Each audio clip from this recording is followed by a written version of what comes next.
Hello YouTube. What did you guys think of my new intro? This is my first video with the intro and I must know your thoughts. Do we love it? Do we hate it? Should I take it away? Actually, don't tell me if you hate it because I love it. I thought it was so cute. I couldn't waste this opportunity because today is a gray stormy day in Stockholm and I just finished the second book of the Internal Devices and I need to talk about it with you guys. I made a review of the previous one and I was very surprised and impressed by this series. So let's get into the second one. Before I get into it too much, this is just a PSA. This is the second book in a trilogy.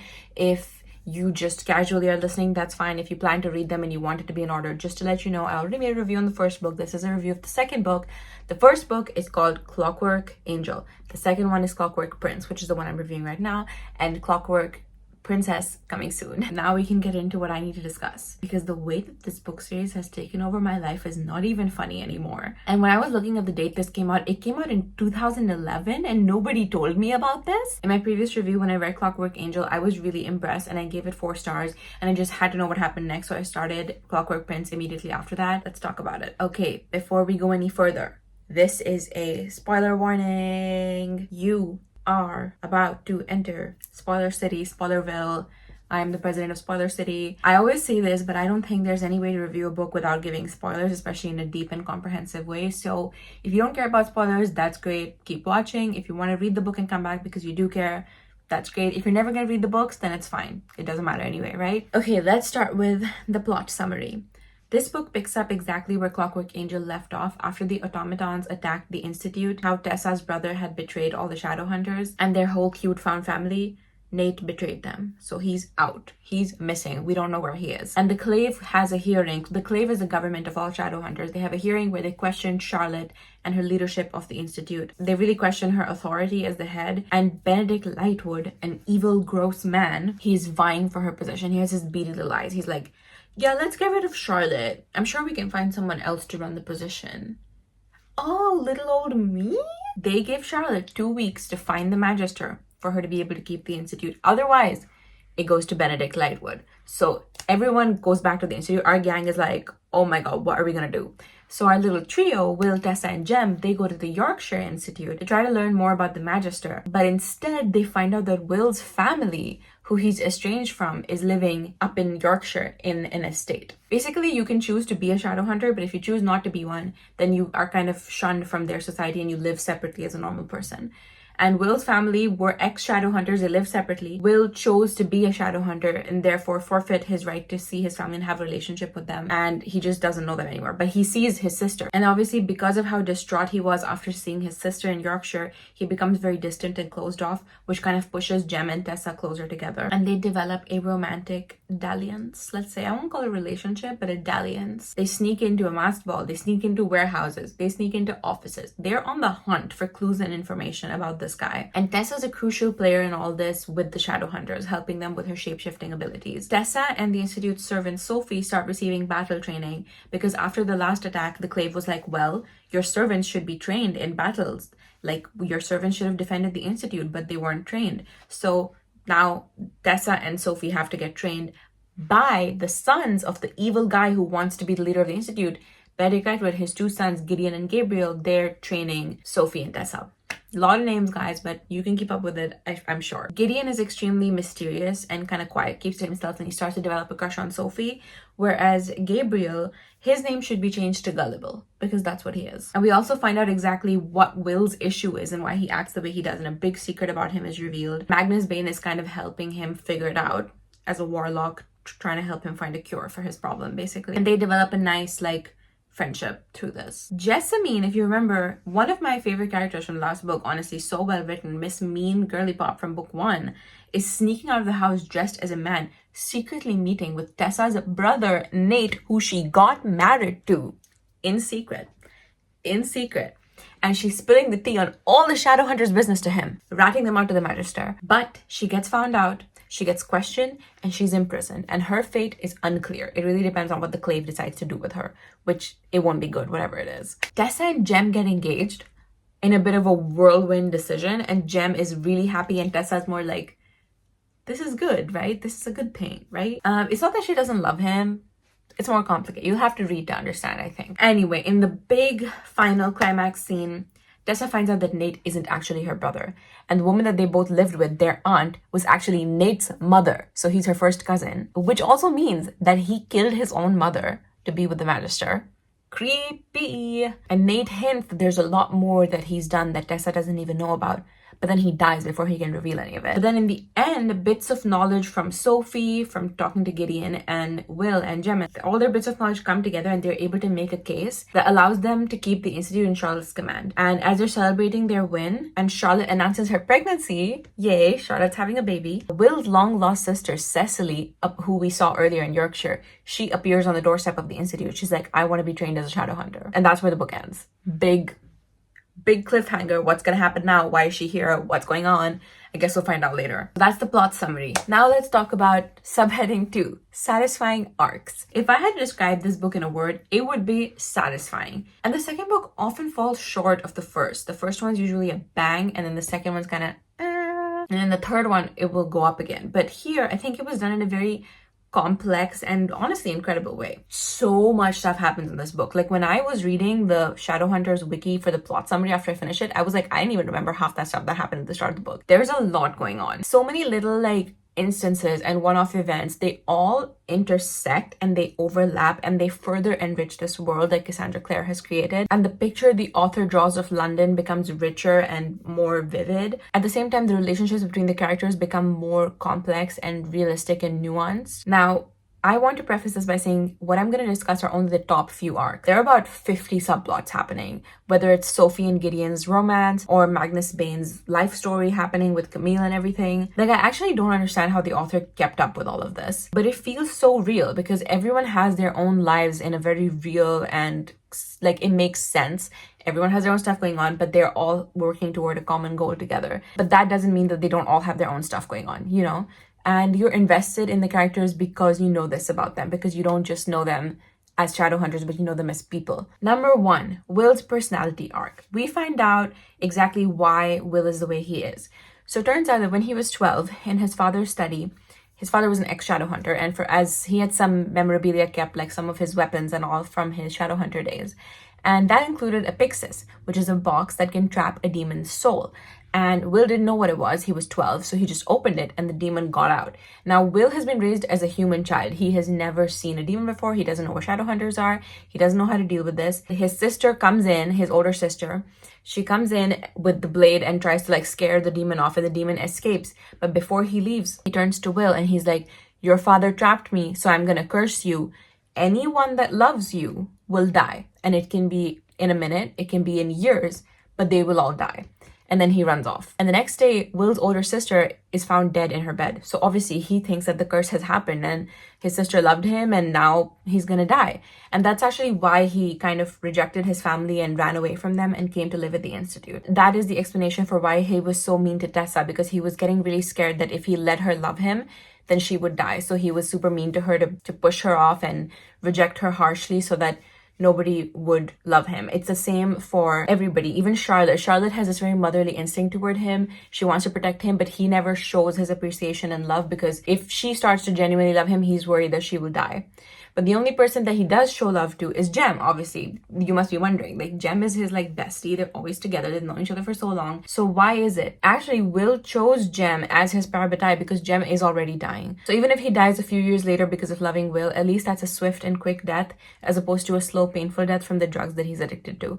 So that's Will's backstory. It's honestly really well done and heartbreaking. He's working with Magnus now to find this demon and fix this problem. He's like, I have to find the demon and I have to kill it so that the curse becomes free and I can be with Tessa and all the people around me that love me can love me openly. And then eventually they do find the demon and the demon's actually like, I never put a curse on you. It was all a lie.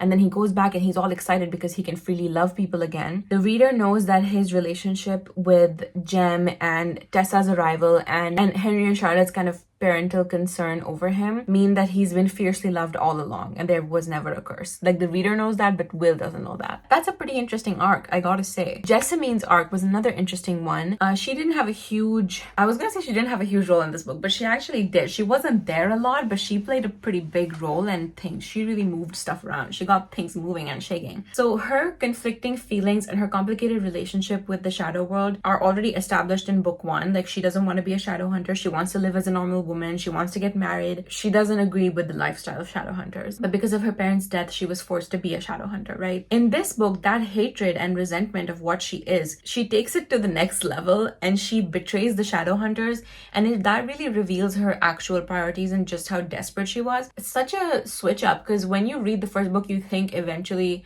you'd be like, okay, she's kind of mean, but at least she's loyal. And at least she's, you know, she's there. She's annoying, but she's there. But no, that was not enough for her. She took it to the next level. She becomes a true villain, but you can't really see her as a villain because she is just a 17-year-old kid, you know? It's really hard to see her come undone completely when she's caught and interrogated. You do wonder what will happen to her next. It hurts even more when you see how the other people at the institute have a really hard time hating her and can't reconcile the level to which she's betrayed them and put their lives in danger. Like, they still love her and still care about her. You can't help it, you know, they've known her since childhood. Jem's arc is also interesting. We found out about the drug addiction that's keeping him alive and the background of that in book 1, but it becomes more fleshed out because of his interactions with Tessa, as well as his anger at Will, because one time Will in this book uses drugs recreationally and Jem gets upset for the first time. He's a character who's never angry, never upset. He gets upset and he says that this is my life. I'm tied to this addiction and you think it's a game for you. You think it's just recreational for you. And he becomes more interesting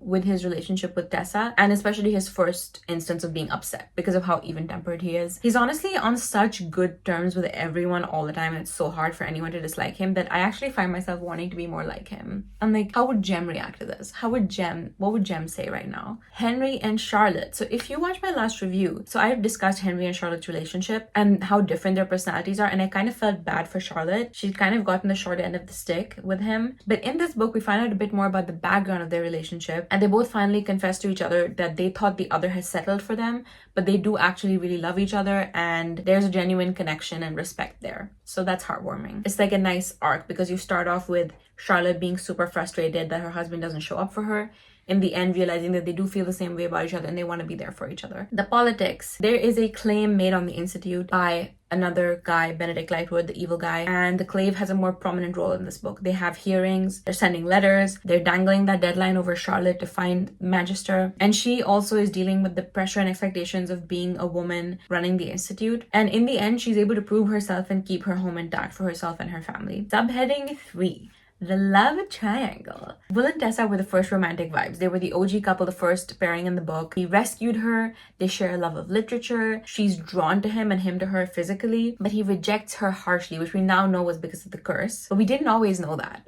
We just thought he was a really mean guy until now. What I liked about that was that she didn't really pine for him when he rejected her. She felt sad, but she was more like, oh, that sucks, and kind of ignored him and left him alone after he treated her badly. But they start to regain a more tentative friendship in this book, and they share a kiss when they're undercover at a masked ball at Benedict Lightwood's house. But Will continues to hold her at arm's length, and when he finally frees himself of the curse and he realizes there never was a curse, he goes straight to Tessa to confess his feelings. He's all excited, but it's just too realistic that by the time he gets there, the damage was done and she had grown close to Jem and they were already engaged and she's moved on. The other layer of complexity that gets added is because of the complex, deep parabatai relationship that Jem and Will have. And the love between them is always going to supersede a fight over Tessa. Will even has this frantic moment where he's like, Tessa, I love you. And she's like, I'm engaged to Jem. And he's like, well, we'll tell Jem, he'll understand. And he kind of is going to take advantage of Jem's kind nature. And Tessa was smart enough to not let him do that. Jem's feelings for Tessa are intense in a totally different way.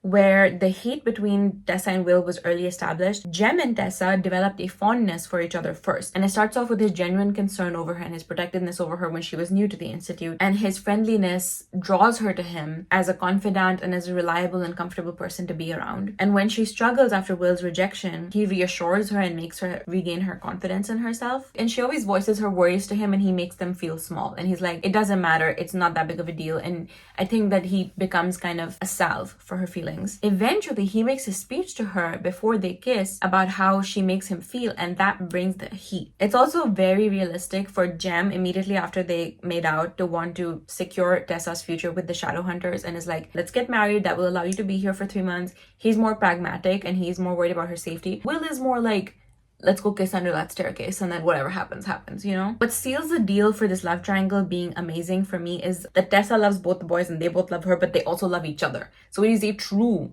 triangle. Even though between the boys it's no homo, their history together is very precious and hard won. And I also think that Tessa's fondness for Jem increases when she talks to Will and vice versa because of how close all of them are, which is just good writing, honestly. Subheading number 4, the characters.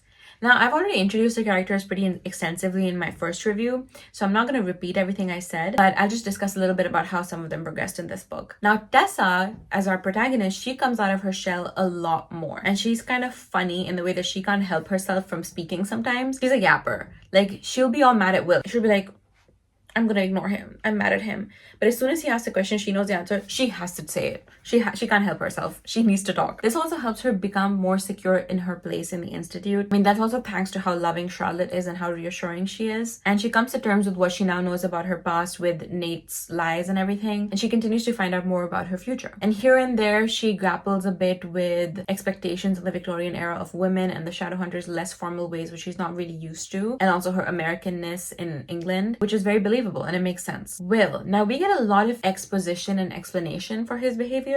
But I will say, if he's known about the curse for 5 years, why didn't he tell anyone?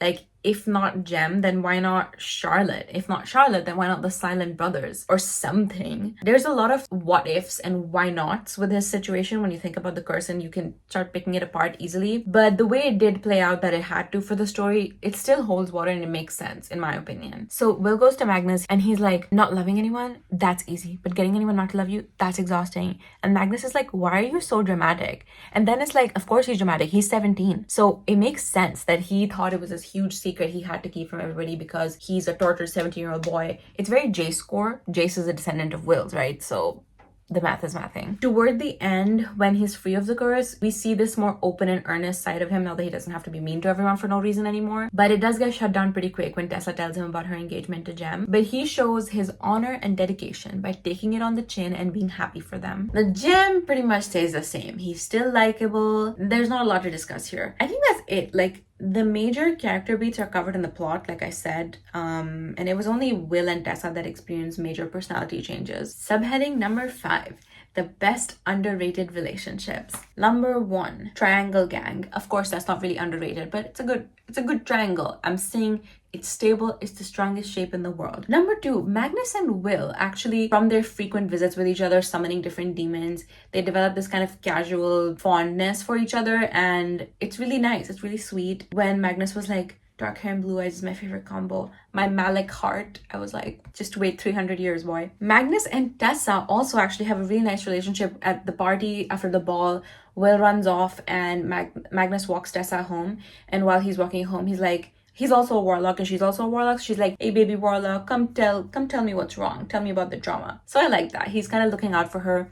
Magnus is just such a great guy. He's just such a great guy. Like, I think if I was immortal, I would be like Magnus. At least I hope. Next, Sophie and Gideon. Sophie is the Institute's maidservant. She's a lady's maid, and she has a scar on the side of her face inflicted on her by the previous family that she worked for.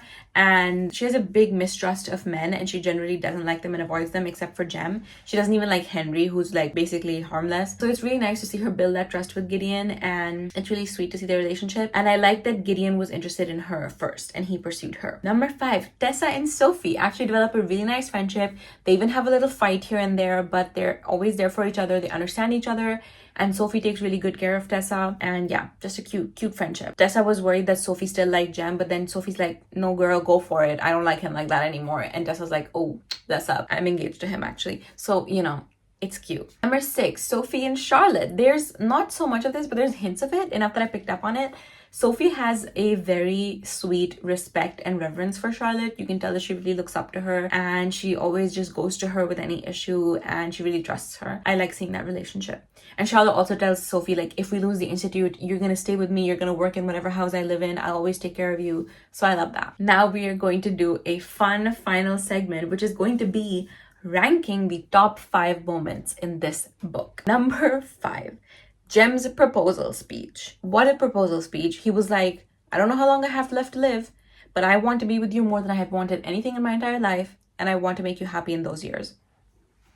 Excuse me, sir, you are 17. You're 17 years old. Who taught you this? Part of number 5 is Will's reaction. When Tessa tells Will, I'm engaged to Jem, Will is like, Jem? My Jem? Writing masterclass, Oxford, Harvard, Cambridge. Number 4, Henry and Charlotte confessing their true feelings to each other, that they actually love each other even though they've been married for years, and they were like, oh, he just tolerates me, oh, she just tolerates me, wait, we actually love each other. Very Victorian to find that out after years of being married and living together. Number 3, Cecily randomly turning up at the Institute. I just feel like she's bringing chaos. She's bringing chaotic energy, and I'm excited to see her and Will's dynamic. So I'm excited to see where that goes. Number 2, demon pox being real.